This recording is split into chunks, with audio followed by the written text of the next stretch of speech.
제 사연을 클릭하신 많은 분들 안녕하세요. 날씨가 정말 많이 덥죠. 이런 날씨에 야외 활동을 하다가는 열사병으로 쓰러지기 쉽습니다. 여러분, 열사병에 걸리지 않도록 물 자주 드시고 야외에 오래 계실 때는 너무 꼭 그늘에서 쉬시거나 시원한 건물로 들어가세요. 그럼 제 소개를 우선 드릴게요. 저는 두 아이의 엄마이자 변호사로 일하고 있어요. 나이는 올해로 48이 되었네요. 언제 이렇게 나이 먹었는지 가끔 깜짝 놀랄 때가 있어요. 하지만 지금 저는 제 삶에 아주 만족하고 있습니다. 이렇게 평범하게 제가 원하던 인생을 살기까지는 수많은 우여곡절이 있었습니다. 오늘 많은 분들에게 제 인생 이야기를 해드리고 싶어서 이렇게 남는 시간에 글을 끄적이고 있습니다. 사연을 보내게 될지 아니게 될지는 모르겠어요. 지금 이 사연을 듣고 계시다면 제가 사연을 보낸 것이겠죠? 제가 제 인생 이야기를 써봐야겠다는 결심을 한 계기가 있었어요. 얼마 전에 결혼 기념일이 있어서 가족과 함께 경치가 아름다운 곳에서 식사를 했습니다. 그런데 노을 지는 하늘을 보다가 불현듯 제 지금의 삶이 정말 기적 같다는 생각을 하게 되었거든요.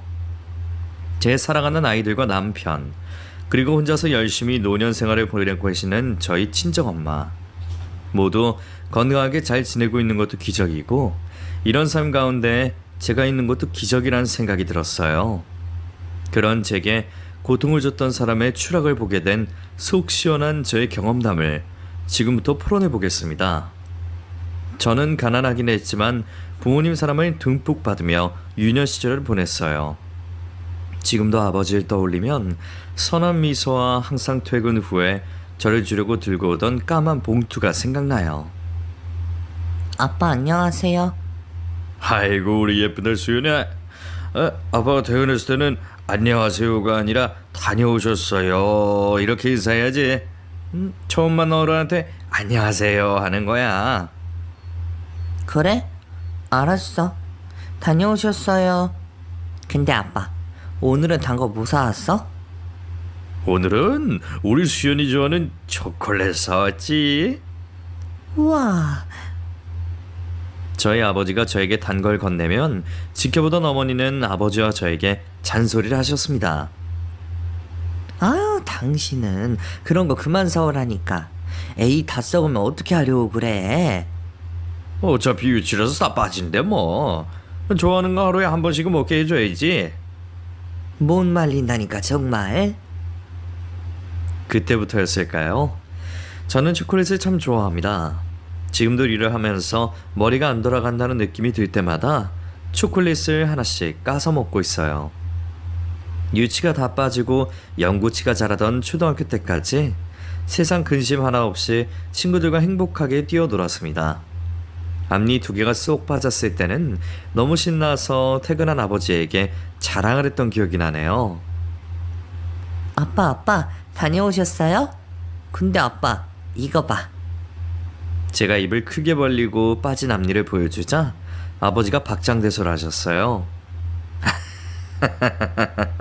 우리 수연이가 앞니가 몽땅 빠졌네. 아유 귀여워라. 아버지는 귀여워서 어쩔 줄을 몰라 하셨고, 흔들리던 제 이를 실에 감아서 뽑아준 어머니는 단호하게 말씀하셨습니다. 당신도 이제부터는 수연이 줄 단 거 그만 사와. 이제 유치 빠지고 영구치 나오면 그거 잘 유지해야지. 치아 건강이 오복 중에 하나인 거 알지? 알았어. 저희 어머니는 저희 집에서 잔소리를 하는 단호한 역할을 맡으셨지만, 저희 아버지는 힘들게 일을 하고 돌아오셨어도 항상 짜증 한번 내지 않고 허허실실 웃으시는 분이셨어요. 그래서 저는 모든 남자 어른들은 다 저희 아버지 같을 줄 알았습니다. 정말 끔찍하게 나쁜 어른들이 제 곁에 성큼 다가와 있다는 걸 그때는 전혀 모르고 마냥 순수하고 행복했죠. 그렇게 아버지와 어머니의 사랑을 듬뿍 받으며 저는 학급에서 반장도 하고 공부도 상위권을 유지하면서 친구들과도 잘 어울리는 그야말로 밝고 건강한 초등학교 시절을 보내고 있었어요. 그리고 아버지를 마지막으로 본 그날 아침이 아직도 생생하네요. 수연아, 오늘 학교 끝나고 친구들이랑 오뎅이랑 떡꼬치 사 먹어. 자, 이 용돈. 와, 2,000원이나 줘? 선이랑 맛있는 거 사 먹을게요. 그래, 맛있는 걸 사 먹어. 네, 아빠. 사랑해요. 아버지는 제 말을 듣고 저를 번쩍 들어 안아서 360도 한 바퀴 휙 돌았어요. 저는 까르르 웃었습니다. 설거지를 하고 계시던 어머니가 저희의 모습을 보고 말씀하셨어요. 그러다 둘 다 지각하겠네. 두 사람 애틋한 거 알겠으니까 얼른 학교 가고 회사 가세요. 아빠, 잘 다녀오세요. 우리 딸도 잘 다녀오세요. 저녁에 만나요. 여보, 갔다 올게. 그게 마지막이었습니다. 제 나이 9살이던 그 해에 저희 집에 생각지도 못한 불행이 닥쳐왔던 거예요. 그날 저는 아버지에게 받은 용돈을 소중하게 가방에 꼬깃꼬깃 잘 넣어두고 저는 여느 때와 같이 학교에서 수업을 듣고 있었어요. 아침에 선이에게 학교 끝나고 같이 분식집에 가자는 약속까지 한 상태였습니다. 돈이 남으면 어머니 아버지들이 붕어빵도 사갈 생각이었어요. 그런데 체육 시간에 같은 반 친구들과 피구를 하고 있는데 저희 반 담임 선생님이 허겁지겁 운동장으로 달려오시며 제 이름을 부르셨습니다. 수연아, 이수연! 저는 제가 무슨 잘못이라도 한 줄 알았어요. 그렇게 급하게 부르실 이유가 없었거든요. 네? 선생님. 얼른 와봐, 얼른! 너 집에 가야겠다. 아니다. 선생님이 지금 수업 없으니까 빨리 병원 데려다 줄게. 병원이요? 저 안 아픈데요. 이를 어쩌냐. 아무것도 모르고 그렇게 말하는 저를 선생님은 꽉 안아주었습니다. 그리고 그 길로 그대로 제 손을 잡고 선생님 차로 갔습니다. 친구들은 그런 저와 선생님의 모습을 보고 어리둥절한 표정을 짓고 있었어요. 선생님은 아무 말씀을 하지 않았지만 저는 왠지 모르게 눈에서 눈물이 흘렀습니다. 그리고 병원에 도착했어요. 선생님과 함께 수술실 앞으로 갔습니다. 수술실 앞에는 저희 엄마가 하늘이 무너져라 울면서 주저앉아 계셨어요. 수연아, 선생님. 수연이 어머니, 아버님 괜찮을 거예요. 저는 학교 일 때문에 먼저 가보겠습니다. 수연아, 학교에서 보자. 네, 선생님 감사해요. 그래. 저는 울고 있는 어머니 옆에 서서 앉을 생각도 뭔가를 물을 생각도 하지 못했어요. 그렇게 한참 시간이 흐른 후에 수술실에서 나온 의사 선생님이 고개를 푹 숙이고 고개를 양쪽으로 내두르며 저희 어머니 앞에 섰습니다. 의사 선생님, 우리 수연이 아빠 괜찮죠? 깨어났죠? 수술 잘 된 거죠? 최선을 다했는데 죄송합니다. 이미 뇌손상이 너무 많이 진행돼서. 뭐라고요? 에이, 거짓말하지 마세요. 우리 수연이 아빠 괜찮죠? 살아 있잖아요, 맞죠? 죄송합니다. 의사는 그렇게 말하고 있었고 간호사가 저희 아버지가 돌아가셨다고 말했어요. 그 말을 듣고 잠시 멍했다가 얼마 후에 저와 저희 어머니는 믿을 수 없는 현실 앞에서 기절할 듯이 울었습니다. 평생 제 곁에서 다정하게 웃어줄 거라고 생각했던 아버지는 외근에 나갔다가 교통사고를 당했고 그렇게 이른 나이에 세상을 등지고 말았습니다. 그때 아버지 나이가 35이었으니 지금 제 나이보다 한참 어린 나이입니다. 새삼 35에 돌아가셨다는 생각을 하니 정말 어린 나이에 가셨다는 생각에 마음이 아프네요. 아무튼 당시 아버지가 돌아가신 후 어머니는 정신이 하나도 없었어요. 그런 어머니 곁에서 제가 정신을 바짝 차리고 있었습니다. 장례식에는 시골에 사시던 친할머니가 오셨어요. 저희 어머니에게 좋은 시어머니는 아니었던 걸로 기억합니다. 우리 명철이가 왜 이렇게 일찍 가야 되냐? 이게 다 네가 내조를 못해서 그런 거 아니냐?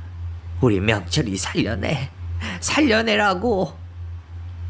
친할머니는 어머니의 양팔을 붙들고 그렇게 소리쳤습니다. 그때는 할머니가 믿게만 생각되었는데 아들이 죽었다고 생각하면 저라도 누구라도 원망하고 싶은 마음이 들었을 거예요. 그 대상이 저희 어머니였던 게 문제였지만요. 아무튼 할머니로서는 하나뿐인 아들을 잃은 원망하는 말을 아무데나 그냥 토해내고 싶었겠죠. 지금은 그 마음을 100번 1000번 이해할 수 있습니다. 아버지 장례식을 치른 후에 학교에 갔는데 전과는 분위기가 많이 달랐어요. 처음에는 저를 안타까운 눈으로 동정하던 친구들이 시간이 지날수록 저를 아빠도 없는 애라며 놀려대기 시작했습니다. 넌 아빠도 없으면서 무슨 또 반장을 하겠다고 그래. 그만해. 아빠 없는 거랑 내가 반장하는 거랑 무슨 상관이야? 너 진짜 꼴 보기 싫은 거 알아? 공부 좀 잘한다고 맨날 나대는 거 얄미웠는데 너는 우리 다 있는 아빠 없지? 꼴 좋다. 저는 그 말에 참지 못하고 그 친구를 덮쳐서 마구 때려주었습니다. 그리고 결국 저희 어머니는 학교에 불려와서 그 친구의 어머니에게 무릎 꿇고 사죄를 해야 했어요. 승준 엄마 미안해요. 승준이 얼굴 좀 봐. 어떡해. 어떡하긴 뭘 어떡해. 애 얼굴을 이 모양으로 만들어 놓고 여자애가 드세가지고. 너 뭘 눈을 말똥말똥 뜨고 있어. 너도 무릎 꿇고 미안하다고 해. 여자애가 드세다는 말, 독하다는 말은 제 평생 꼬리표처럼 저를 따라온 말이 되었습니다. 아무튼 저는 그날 고집을 부리며 절대로 무릎을 꿇지 않았어요. 그리고 그 동네에서 이사를 하게 되었어요.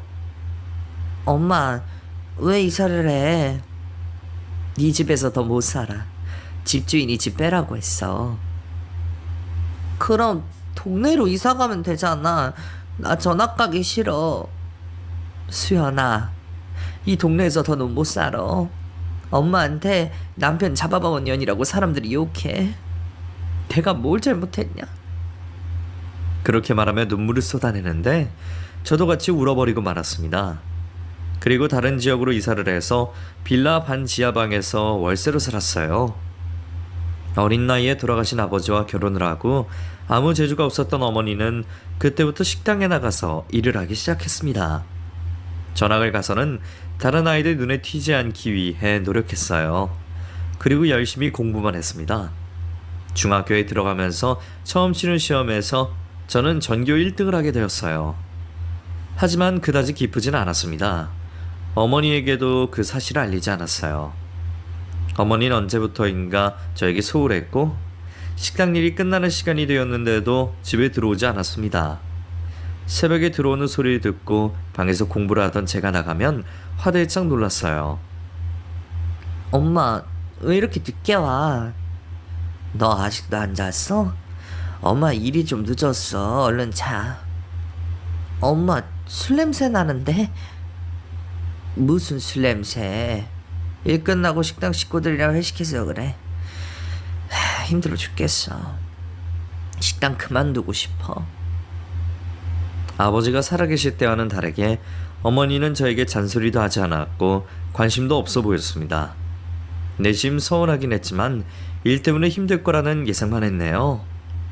저는 학교에서는 한두 명의 친구만 가깝게 두고 있었고 저는 정말 미친 듯이 공부에만 매달렸습니다. 그렇게 지내던 어느 날 저희 어머니가 하교를 한 저를 끌고 중식당에 데리고 갔어요. 엄마 오늘일 안 갔어? 짜장면 먹게? 맛있겠다.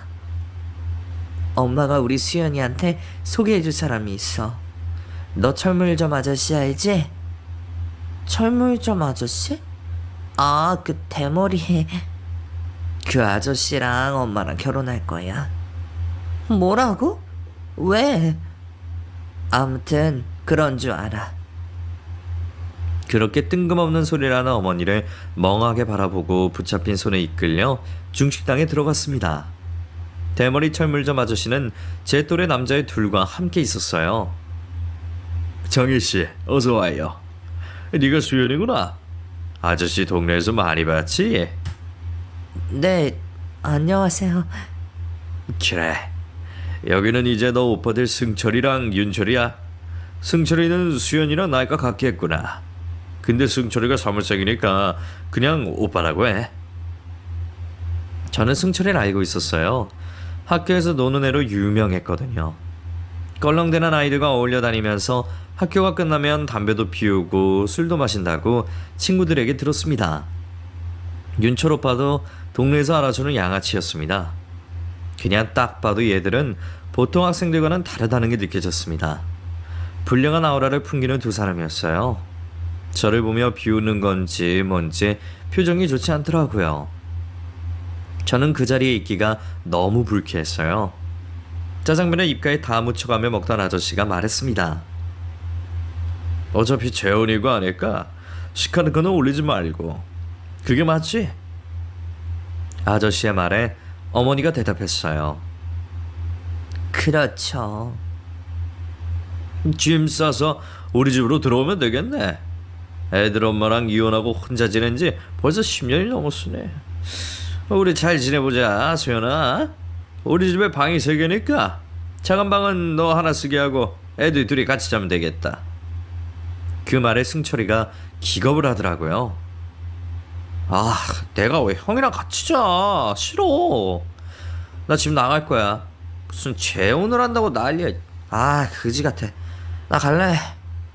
말을 하고 나서 바로 자리에서 박차고 일어나가 버렸습니다. 윤철이 오빠도 약속이 있다면서 일어나더니 당당하게 돈을 달라고 하더라고요. 아빠, 나 10,000원. 그래. 아저씨는 아들들이 뭐라든 그냥 아들들 편만 드는 사람이었어요. 이미 동네에는 두 사람이 양아치처럼 굴고 다니는 게 유명해서 아저씨도 모를 리가 없었거든요. 그날 집으로 돌아가서 저는 어머니에게 말했습니다. 엄마, 지원을 꼭 해야 돼? 난 싫어. 그 아저씨도 싫고 승철이랑 윤철이 걔들도 싫어. 나 그 집에 들어가서 살기 정말 싫어. 그럼 어떡해. 이 곰팡이 피는 반지하 방에서 언제까지 살 거야. 난 못 살겠어. 식당에서 일도 하기 싫고. 어머니는 정말 지친 기색이 역력했습니다. 그래서 저는 울며 겨자 먹기로 철물점 아저씨 집으로 이사를 해서 같이 살게 됐어요. 처음에는 정말 작은 방을 제 방으로 꾸며주었더라고요. 아파트 7층에 햇빛도 잘 들어오는 집이라서 전에 살던 집과는 비교도 안 되게 너무 좋았어요.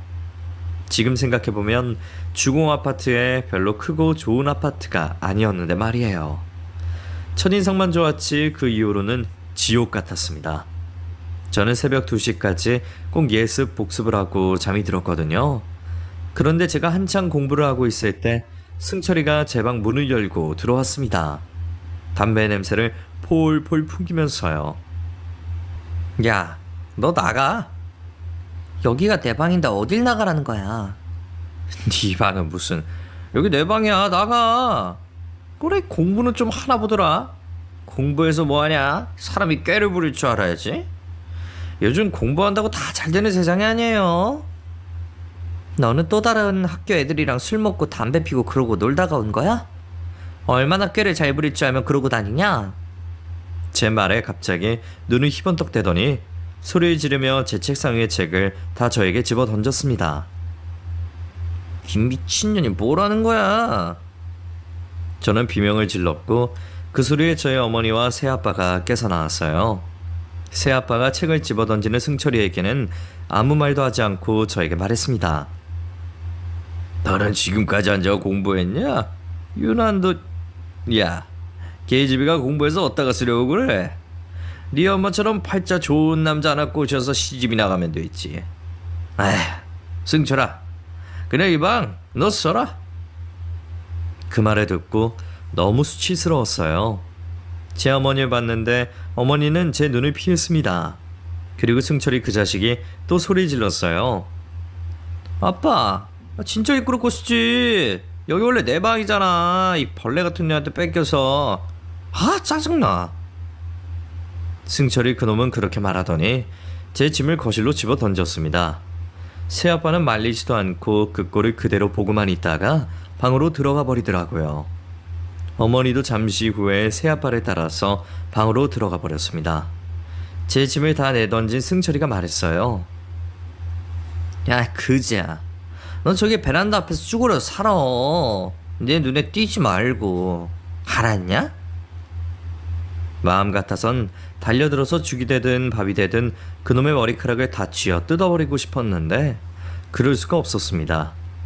그 뒤로 저는 제 방을 잃고 거실 구석에 작은 탁자를 펴놓고 작은 스태트를 켜놓고 공부를 했어요. 그리고 이불을 깔고 새우잠을 자야 했습니다. 그런데 어느 날이었어요.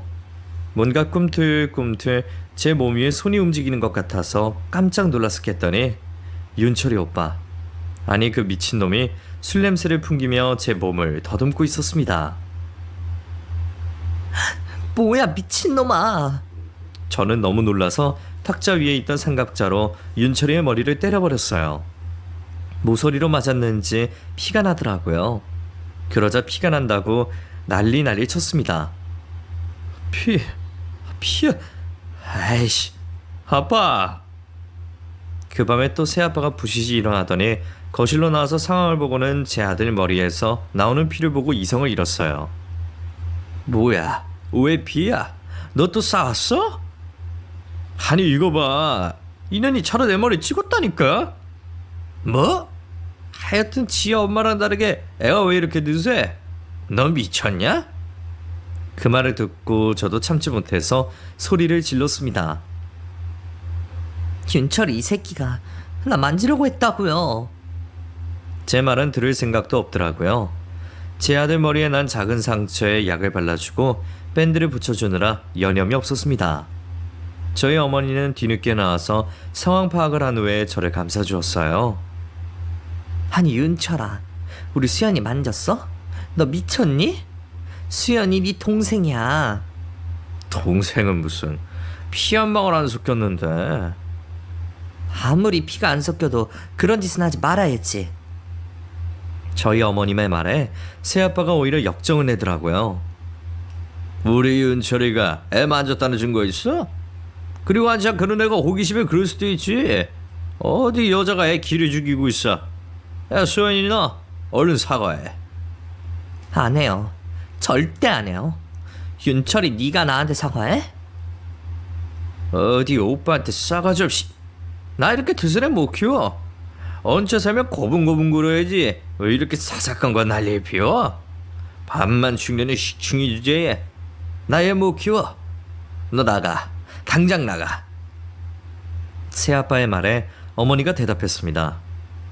아니 지금 애를 어디로 가라는 거예요? 나가, 어디든 가. 내 알바야?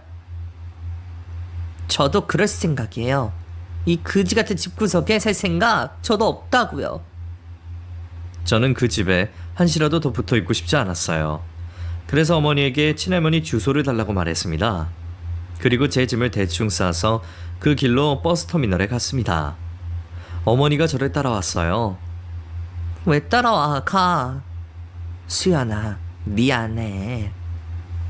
엄마, 이제라도 그 아저씨랑 헤어져. 우리 둘이서 살 때가 더 행복했잖아.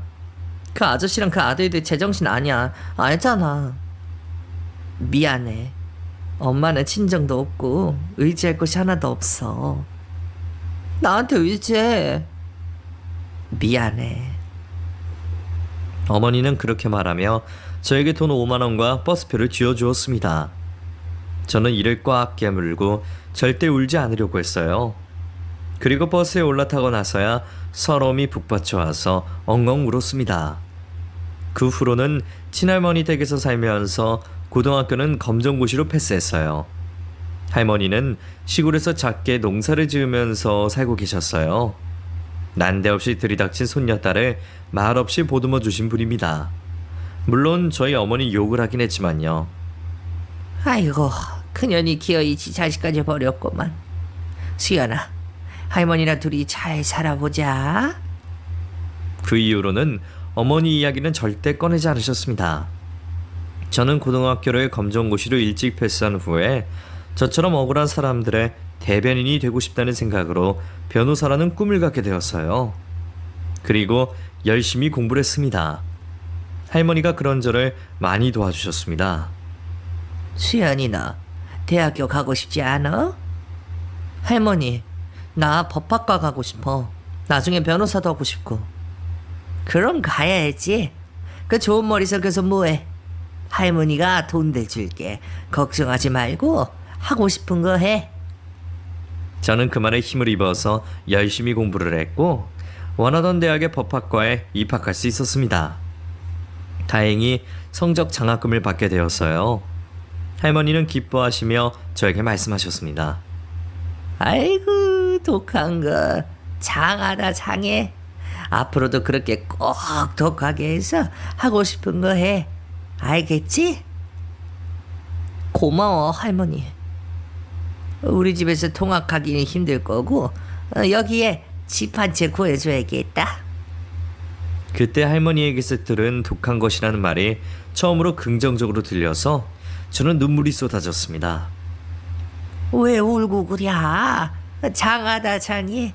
우리 온 동네방네 자랑하고 싶네. 이 돈 얼마 안 되는데 가지고 가서 집 구하는 데 써. 할머니 안 줘도 돼. 내가 알아서 할게. 이럴 때는 독하게 굴 필요 없어. 사람이 독할 때는 독해도 슬쩍 넘어갈 때도 있어야지. 이거 얼마 안 돼. 공부 열심히 하고 할머니한테 가끔 전화하고. 당연하지. 할머니밖에 없네. 저는 군말 없이 할머니가 준 돈으로 작은 원룸을 전세로 구해서 그곳에서 대학교를 다녔습니다. 아르바이트를 하랴 공부하랴 딴 생각이 들 틈이 없이 바쁘게 살았어요. 저도 사람인지라 가끔씩 어머니가 생각나고 잘 지내고 있는지 걱정이 되더라고요. 그럴 때마다 지옥 같던 새아빠와 승철이, 윤철이를 집에 얹혀 살던 지옥 같은 일을 떠올리며 고개를 내저었습니다. 그리고 잡생각을 다 떨쳐내기 위해 공부에 더욱더 매달렸던 것 같아요. 그러다 보니 대학생활 내내 저는 성적 장학금을 한 번도 놓치지 않았습니다. 그리고 제가 대학교 4학년을 졸업하던 그날 할머니는 제 졸업식에 참석하지 못하셨어요. 제가 열심히 공부에만 매달렸던 그 시간 동안 할머니는 병마와 싸우고 계셨던 겁니다. 그 사실을 나중에 알게 되었네요. 졸업식을 마치고 부랴부랴 할머니가 입원한 병원으로 갔습니다. 우리 수연이 왔어. 할머니 친정 말았지. 난 아무것도 모르고. 뭘? 늙어서 갈 때 되면 몹쓸 병도 같이 오고 그런 거지. 괜찮아. 졸업 축하해. 할머니 병수발을 3개월 동안 들었지만 결국 할머니는 세상을 등지고 말았어요. 할머니 장례식을 치르면서 오느라 정신이 하나도 없는데 웬 피골이 상접한 아줌마가 제 이름을 부르더라고요. 수연아. 누구? 엄마? 엄마야? 그래. 잘 지냈어? 엄마 왜 이렇게 말랐어? 무슨 일 있었어? 아니야. 아무 일도 없어. 엄마 아직도 그 아저씨랑 살아? 수연아 미안해. 그때 내가 널 그렇게 보내는 게 아니었는데. 어머니는 결국 새아빠와 이혼을 했다고 했습니다.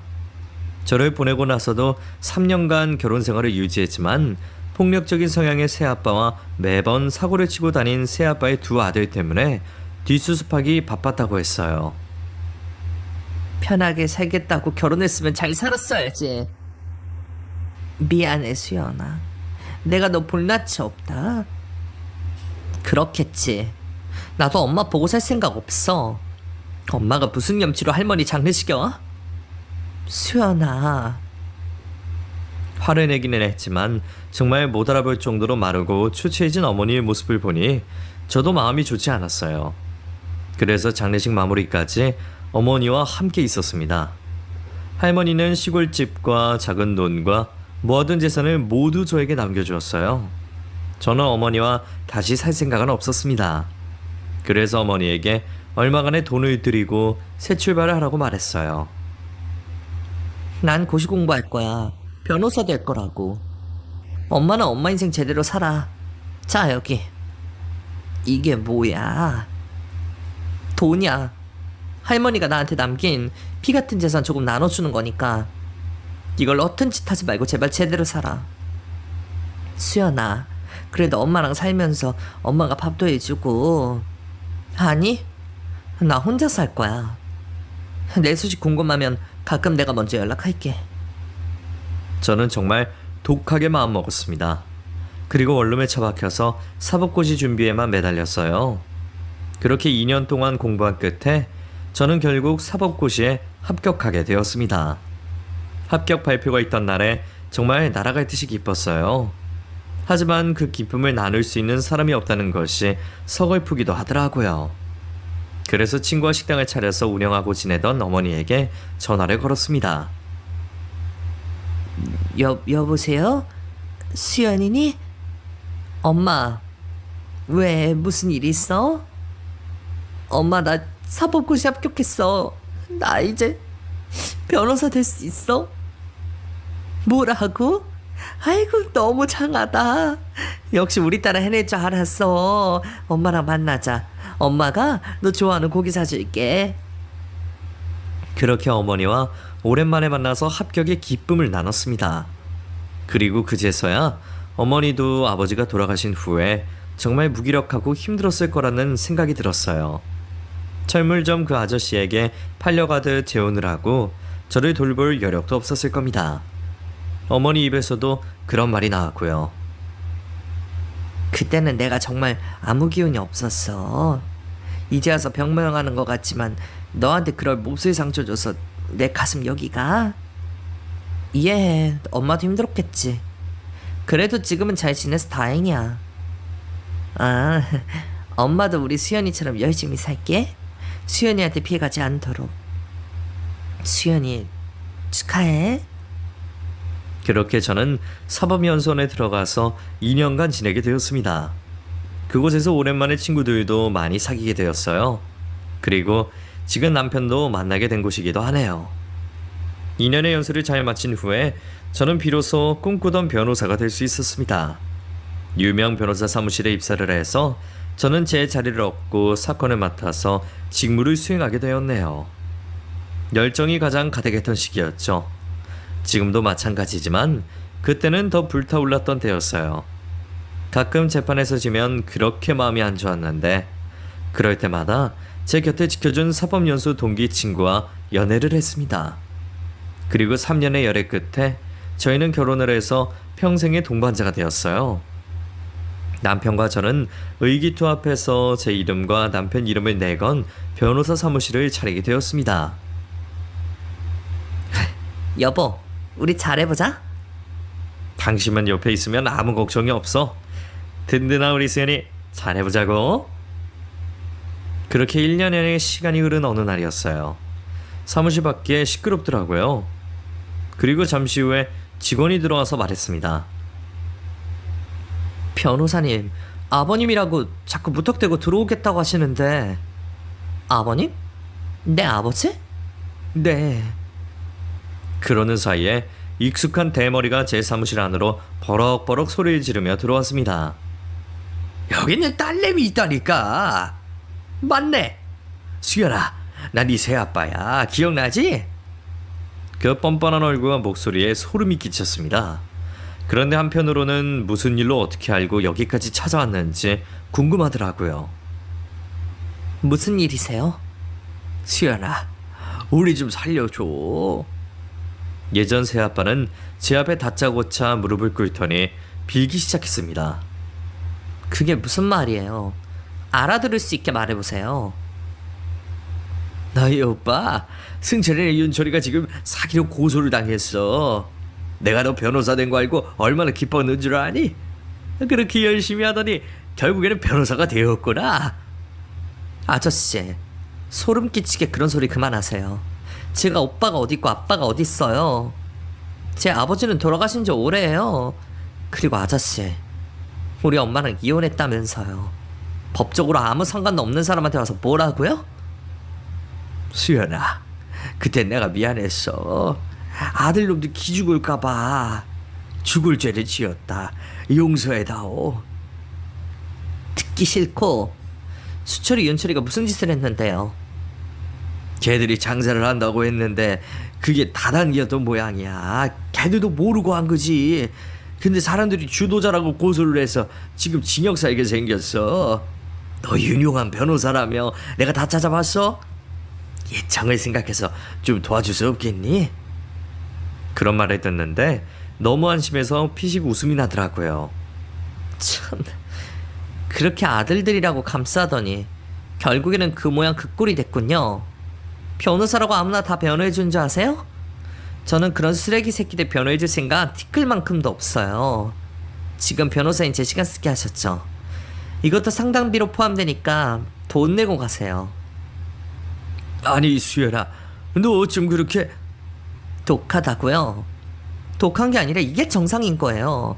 댁내 아들들이 비정상의 사회 부적응자 쓰레기들인 거고요. 제가 적산하는 셈 치고 상담비는 안 받을게요. 내 사무실에서 얼른 꺼지세요. 제가 그렇게 소리치는데도 자리에서 일어날 생각을 하지 않더라고요. 저는 결국 업무방해로 경찰에 신고를 했습니다. 새아빠는 경찰에 오기 전까지 한 번만 봐달라고 눈물까지 흘리며 계속 애원하더라고요. 수연아, 한 번만. 우리 아들들 징역 보낼 수는 없잖아. 그래도 한때 네 오빠였잖냐. 자꾸 그 오빠 소리 하실래요? 근데 아저씨 울어요? 남자가 가오상하게 왜 울어요? 그 말을 듣고 그 대머리 아저씨가 화가 났는지 머리까지 새빨갛게 달아오르더라고요. 그래도 자기 형편상 저에게 예전처럼 화를 내지는 못하고 꾹꾹 눌러 참는 게 눈에 보였습니다. 그래, 내가 얼마나 속이 상하면 이렇게 오랜만에 만난 딸 앞에서 눈물을 흘리겠니? 그 말을 듣고 저는 저희 사무실 직원에게 말했습니다. 땡땡씨, 우리 탕비실에 소금 있나? 없으면 밑에 마트에서 굵은 소금으로 하나 부탁할게요. 경찰 오기 전에 빨리요. 저는 제 사무실에서 나갈 생각도 안 하고 자꾸 저에게 딸이라느니 오빠들 살려달라느니 하는 말이 너무 듣기 거북했어요. 그래서인지 아주 묵혀뒀던 한을 제대로 풀어야겠다는 생각이 들었습니다. 제 요청에 경찰이 오기 전에 직원분이 굵은 소금을 사왔어요. 저는 그 소금을 대머리 아저씨에게 뿌려댔습니다. 그리고 얼마 후에 경찰이 들어왔어요. 끌려가는 한대 새아빠, 아니 그 미친 대머리 놈 등에 마지막으로 굵은 소금을 확 뿌렸습니다. 이따가 그만해. 부정 탈까봐 그러죠. 됐어요. 이제 가세요. 새아빠가 가고 난 후에 따로 알아보니 수철이와 윤철이 그 자식들은 이미 사기와 폭력 전과가 있더라고요. 징역을 살아도 제대로 살겠구나 싶었습니다. 나중에 더 알게 된 사실은 수철이와 윤철이 그 자식들이 다단계 사기로 수억 원을 피해자들에게 뜯어내고 그 돈으로 도박과 유흥을 해서 다 날려버렸다는 것이었어요. 죄질이 나빠도 그렇게 나쁠 수가 없었네요. 그 정도까지 사회하게 될 것까지는 없었는데 말이에요. 그 인간들 판결이 나오던 날 저도 제가 맡은 사건의 재판을 위해서 법원에 있었어요. 그리고 포승줄에 묶인 두 놈과 마주치게 되었습니다. 그 인간들이 저를 먼저 알아보더라고요. 야 수연아, 너 수연이 맞지? 저는 포승줄에 묶여있는 두 놈을 보고 박창대소를 하며 웃었습니다.